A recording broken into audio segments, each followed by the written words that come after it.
Iaô, Kadochikov, cu deporte. Estreia de basquetebol feminino americano Brittany Griner awardo atacar para um hamburgo chinês que cutiu de mão depois que o time chinês Grindon acaba de treino e estava subindo bus. O basquetebolista de 6 pia 80 bisa.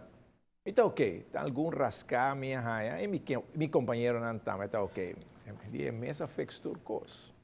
E mais nang ay inaugura cancha de tênis de Gold Coast.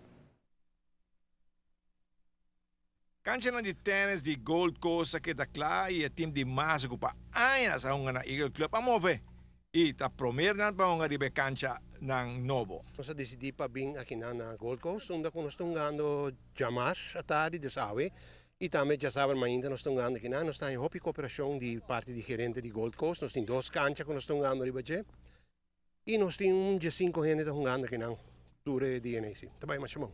Que não toca tempo do é bem da trova, pero se mira que o windbreaker na outra coisa, ela queda bom. Ela queda bom. Naturalmente, se botar em evento de quaresma, e ora está hopi duro, pero sei tá tu caminho que botar uma tenda botar em água que sei, pero em todo caso aqui não está hopi duro, gezellig, nós está conosco e pronto nós vai abrir clube aqui também na Gold Coast.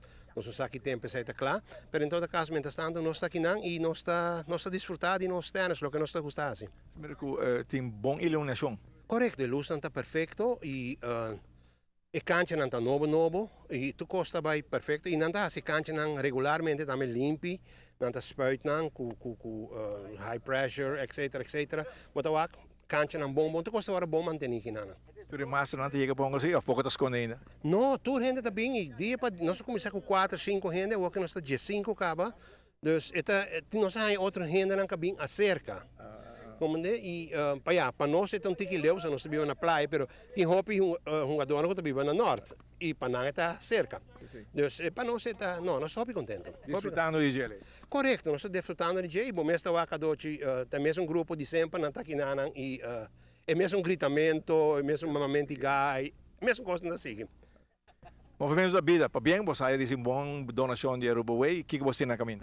Bom, o movimento da vida está fantástico, nós estamos mais contentes com a Aruba-Way, a donação, boa donação. A donação está especialmente para comprar material para donar les, dus entrante januário, vooral para a renda 60 plus, não? Para les que nós donamos especialmente para a renda 60 plus e essa é a donação que nós temos. E me espera que para dezembro já acaba nós temos equipe com nós mister para dentro. E naturalmente nós estamos muito contentes com nós temos algo, mas me purba para nós mister mais. Nós mister mais porque gosta não está barata aqui, nós não temos subsídio nenhum caminho. Então me está suplicado gente, nós temos festa, outra semana já sabe, dia 5 de novembro. Ora que nós temos Noche de Balladorna, junto com Papito, Rafael, nós temos La Nueva Fuerza e nós temos The Strangers. Que botar aí a música de tour tipo, de tour época, anos 60 vindo arriba.